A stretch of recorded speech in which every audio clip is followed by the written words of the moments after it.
O Brasil está com uma dívida bruta de 77%, a média é 88%, tem o próprio presidente da República mais de uma vez se referiu à dívida de países europeus, enfim, que às vezes é próxima de 100%, às vezes até ultrapassa 100%, e como se isso fosse uma informação que isoladamente nós pudéssemos tê-la como final. O que não é verdade.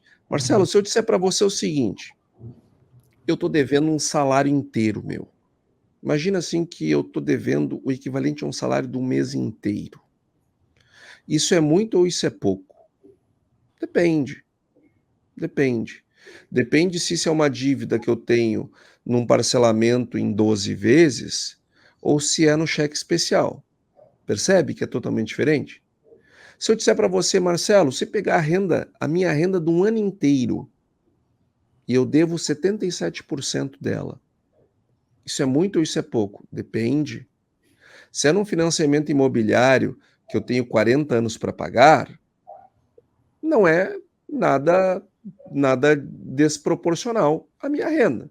Se for no Agora, crédito rotativo se do for no cartão. rotativo do cartão, eu estou morto.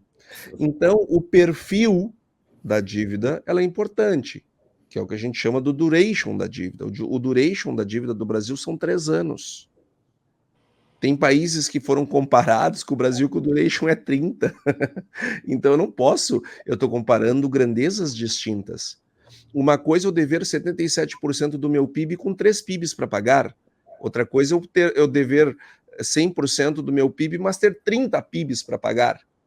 Então, nós estamos altamente endividados, dado o prazo médio de vencimento das nossas dívidas. E como é que nós estamos apagando esse incêndio? Com gasolina. Marcelo, o Brasil foi um país que deu um exemplo para o planeta e cresceu muito, muito mesmo a nossa economia nos anos 2000, entre 90, da estabilidade econômica e a primeira década dos anos 2000, o Brasil cresceu maravilhosamente bem. Por quê? Porque nós éramos um país desacreditado, nós éramos um país que vinha de um calote, de uma dívida, estabilizamos a nossa economia e passamos a fazer superávites primários. E enquanto nós fizemos superávit primário, Marcelo, nosso país cresceu bem, atraiu investimentos diretos, atraiu investimentos em carteira, construímos maravilhosas reservas internacionais que garantem a nossa moeda, vivemos um período de crescimento que, inclusive, foi muito surfado pelo atual presidente, lá no seu primeiro mandato, ele por ter dado marcha aquilo que, como era, surfou muito desse crescimento. Acontece o seguinte, que a nossa atividade econômica hoje, em 2024, ela é do tamanho da de 2015. Nós estamos 10 anos atrasados no tempo. Sabe por quê? Porque em 2014, o Brasil parou de fazer superávites primários e passou a fazer déficits primários. E com isso veio a maior crise da história do Brasil, que foi 2014, 15 e 16. Crise essa que até hoje nós não nos recuperamos. E depois que você faz déficits, você leva anos para conseguir consertar. Quando nós estávamos quase consertando, depois veio o presidente Temer, que fez a lei do teto dos gastos, Henrique Meirelles, etc. Botamos as contas em dia.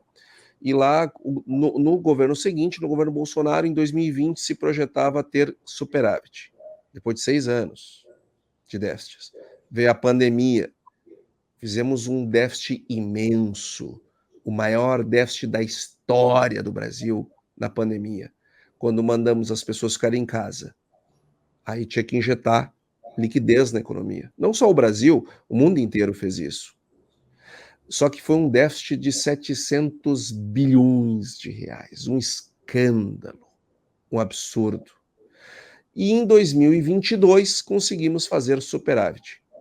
Pois 23 fizemos um déficit e agora, em 12 meses, estamos com déficit de 1 trilhão 108 bilhões de reais. O maior déficit fiscal da história do Brasil. Foi registrado no dia de hoje, sem ter pandemia, sem ter um motivo. E aí nós vemos, tá, mas esse dinheiro está indo empregado no quê? Não sei. A infraestrutura continua uma porcaria. A educação está uma porcaria. A saúde está uma porcaria. A segurança. Nós não estamos evoluindo nas coisas que importam. Para onde é que está indo esse dinheiro? Eu não sei, Marcelo. Eu só sei que nós estamos gastando, nós estamos com um déficit de 1 trilhão 108 bilhões em 12 meses. Isto é um escândalo e pode nos trazer uma grande crise econômica, como o problema fiscal trouxe uma crise econômica que estourou no governo da Dilma, mas que começou lá em Lula 2. Letícia? Antônio, esses valores nos preocupam e a gente não vê uma preocupação em diminuição de gastos, em controle das contas públicas e também obediência do teto, né? Eu estava fora, como disse para vocês, e a gente viu uma explosão de memes em relação à taxação também e do Brasil. Então, enquanto a gente não colocar a economia como uma ciência primordial aqui para nos guiar, vai ficar complicado não trazer esse tipo de notícia. E eu queria comentar também, Marcelo, um pouquinho sobre as eleições, né? Tivemos eleições ontem na Venezuela e uma contestada vitória eleitoral do Maduro, e que está no cargo já há 11 anos, vai reassumir a partir de 2025, se nada mudar, se esses votos não forem contestados de alguma maneira. E para o Brasil, acho que tem alguns impactos que a gente poderia trazer aqui, né? A gente tem a imigração dos venezuelanos no Brasil, de acordo com a ProSoja de Roraima, entram 600 venezuelanos por dia no Brasil. A gente também tem as relações comerciais e o Brasil faz fronteira ali, né? E tem impactos também na estabilidade econômica regional. Em 10 anos, Letícia, o PIB da Venezuela decresceu mais de 64% em 10 anos. Só para te ajudar. E o antecessor já que interrompemos a Letícia, o antecessor, Letícia, dele, lembra?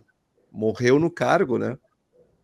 Lá eles têm uma democracia relativa. Virou passarinho. Sim, virou passarinho, exatamente. E é impressionante, né? Assim, como que uma pessoa que em 10 anos faz o PIB decrescer 64%, consegue ser reeleito, né? Interessante o modelo.